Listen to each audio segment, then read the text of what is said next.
found it was more the relationship with nature and the water and the ebb and flow of tides with goddess Medusa, things like that. I thought these were much stronger allegories, so I was focusing more on the lesser known matriarchal sort of pre-worship before doctrine and temple was introduced.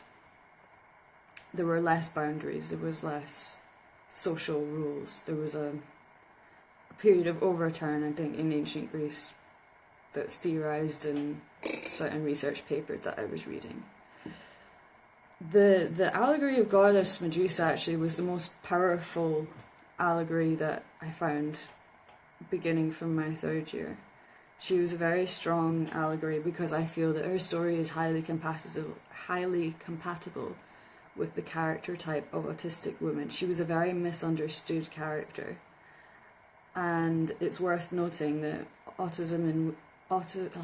women with autism are a high risk group for sexual abuse, and if you look closely at the story of Medusa, it could be considered an allegory for rape or sexual abuse. She was actually a very misunderstood character. So, moving back onto my art practice, in fourth year I studied closely the philosophy of Erin Manning, wherein she speaks about the autistic perception to sort of map out a lot of my compositions.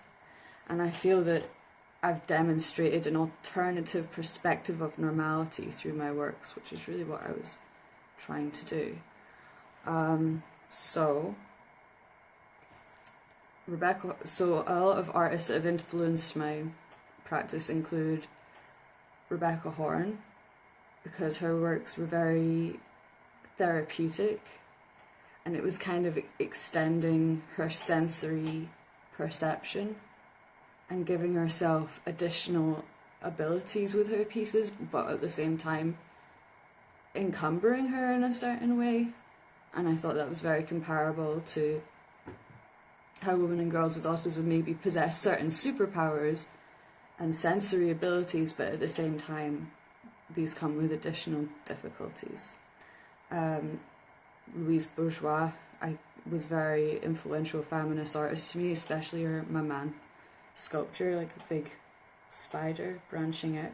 Really, I was looking at a lot of contemporary artists who had also used Greek mythology to talk about a contemporary topic or a contemporary issue, like various war or homelessness. It was interesting to see how other artists had done what I was trying to do as well, using a lot of ancient myth to talk about pressing contemporary issues. And it really shows the timelessness of a lot of these stories and how they can keep playing out over and over. So I took a lot of influence from the symbolist period, the early 1900s, these very sort of romantic, sort of religious iconography. It was kind of a last hurrah for the sort of biblical stories, because it was the age of, I think it was the age of reason or something, when they were starting to make sort of more scientific discoveries, and so they wanted to celebrate the last of when people were still believing in a lot of these stories, and they're just these very beautiful romantic style of work, and I was really drawn to them. So I based a lot of my paintings stylistically, tried to model them similarly to a lot of this symbolist art period. Other contemporary artists included Cindy Sherman, because of the way that she has all of these different characters that she creates with wigs and masks and all these kind of film roles. I'll move on to that in a minute. Cinema and film was a really big influence for me. But Cindy Sherman, she creates these film stills where she plays all these different characters of different women in different roles and talking about the male gaze and everything. And I just thought it was really relevant to my topic as well, especially when you're considering this phenomenon of masking that women and girls with autism too, playing all these different characters. It's actually theorized that women and girls with autism often grow up to be successful actresses, because they're so well versed in acting and presenting themselves in a certain way to pass as non-autistic, you know? And yeah, film played a really large part in the building of my practice. As a support worker, I would go out, and the girl I support, we watched a lot of films, but I was very careful about the films that I selected because I could tell what she responded to. These very artistic, that use a lot of symbols and metaphors and stuff, like grisly horror movies, but like psychological, really well thought out, using allegories from like ancient cults and myths. She responded really well to them, so we're really fond of the films with directors such as the Ari Aster films, you know, Hereditary and Midsommar. We love them. Yorgos Lanthimos, like The Lobster, and especially as well, because I was taking a lot of influence from naturalistic scenes like the forests and rivers and trees. If anyone's seen Lars von Trier's Antichrist, it's a real treasure chest of beautiful cinematography, these wonderful like rural scenes that I took a lot of influence from. So cinema and cinematography played a really large role in the mapping out of my compositions. And I hope that you can see that in my degree show, especially my Amazon piece with the big legs. It's just kind of quite cinematic, I think. So yeah, I think that's probably about all I have to say. If you guys have any questions, I'd love to answer. There might be something I've missed out that you might want to know more. But yeah.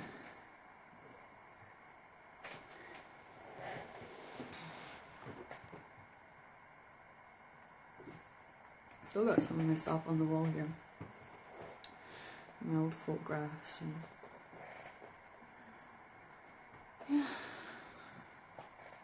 I guess I can hang about for another 5 or 10 minutes or so. See if I can think of anything else.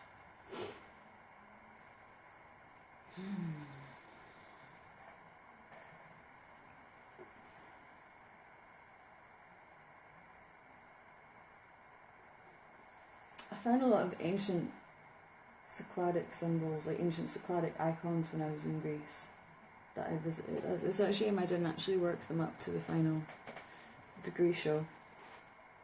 But I had quite a lot of work on these kind of Venus sort of figures.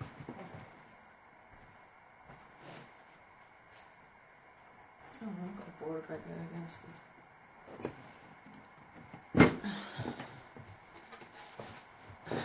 These kind of... There's not actually very much known about these. They're just found in burial sites over the Cycladic Islands. They're completely native to the area. They don't have any outsider influence from any other country. It's just pure ancient Cycladic art. But unfortunately, some of the evidence was tampered with. Like a lot of them went through black market art traders because they were very popular with sculptors like Giacometti and these guys. So the archaeological evidence was ruined because they weren't able to find them in the context of the graves. The context of where you find these figures is more like just as important as the figures themselves.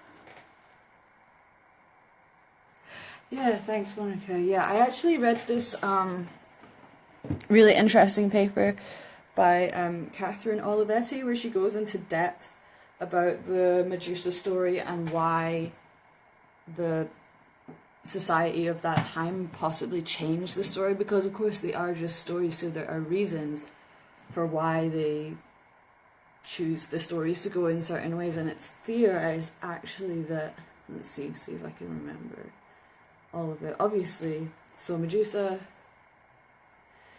she actually, prior to her curse, she was a very powerful matriarchal goddess. She had two goddess sisters, so they made up like the divine feminine with the three, the maiden, mother, and crone, and they were associated with the ebb and flow of moisture, the tides.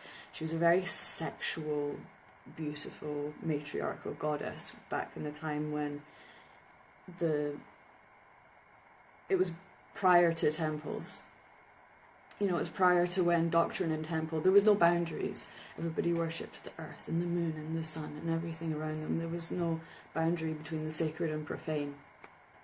So that's when she was highly worshipped. And then one day they decided there's going to be some boundaries. You know, the importance of family lineage and patriarchy was introduced, because if you think back then, maybe nobody knew who their father was. It was more of like a easygoing kind of thing. So they introduced like family lineage and all these boundaries, like this is where you worship, and like this is sacred, and this is where it's profane, and everything else is profane. So they decided to change the story, and that Medusa, she was kind of propositioned by Poseidon to come into the temple of Athena and have sex with him. Some stories theorize she was raped, some it's like, oh, she just had sex. Either way, they went to this temple and she was either attacked or had sex, and it really angered Athena, because the temple is a sacred place, and that was something that Medusa, coming from this pre-patriarchal society, didn't understand. So I think that really ties in quite well how a lot of women and girls with autism will be kind of victimized because they maybe miss a social cue they don't understand. Medusa possibly didn't understand that she wasn't supposed to do that, and so she was cursed, but it was just to set an example of the difference between sacred and profane. And then obviously the violent attack, Perseus comes in and cuts off her head, and the head, it was thought to have medicinal properties on one half and poison on the other. It's tied in with sort of legend of serpents and things. So it's all really interesting stuff, and I just find it so compatible with the subject that I'm talking about, and just a very misunderstood character, so it translated really well. But I didn't, that was, most of that was in third year. I made a sort of a body extension really directly inspired by Rebecca Horn and Louise Bourgeois, this kind of spider, like, it's on my Instagram page.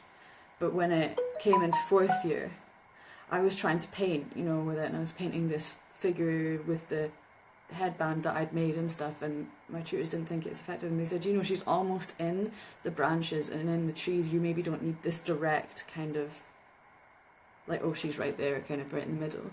It can maybe just be, like, alluding to her presence. So that's why when you look at my piece where I've got myself touching the water, initially I wanted the girl I support to be in that painting, but unfortunately because of the COVID pandemic we couldn't meet, so she couldn't model with me, so I had to use myself, so it's a shame. But yeah, I'm in the painting and I'm kind of touching the water, and the ripples in the water, it's kind of this distorted perspective. I think it's an alternative perspective. You're seeing these trees and these roots, but actually it's the reflection of these trees and roots in the water, and then it's becoming very distorted. I thought it was interesting, and she's almost present in the branches, in the trees, in the water. She was in her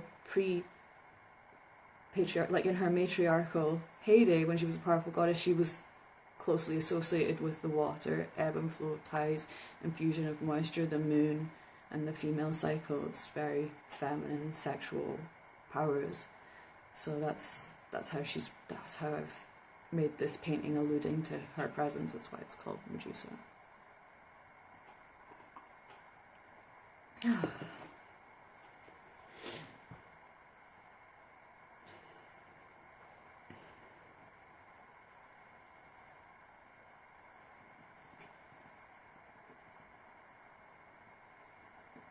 I'm so glad you guys enjoyed my degree show. Thanks so much for checking me out. I really appreciate it.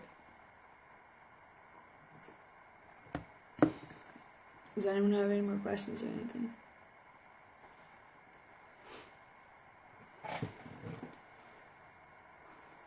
I'll wait a few more minutes and then I'll head off. But I hope you really enjoyed my talk.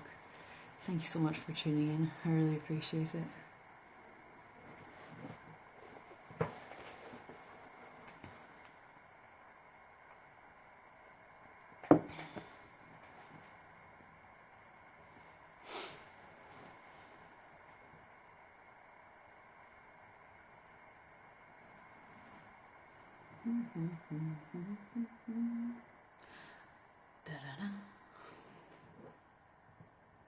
Alright, cool.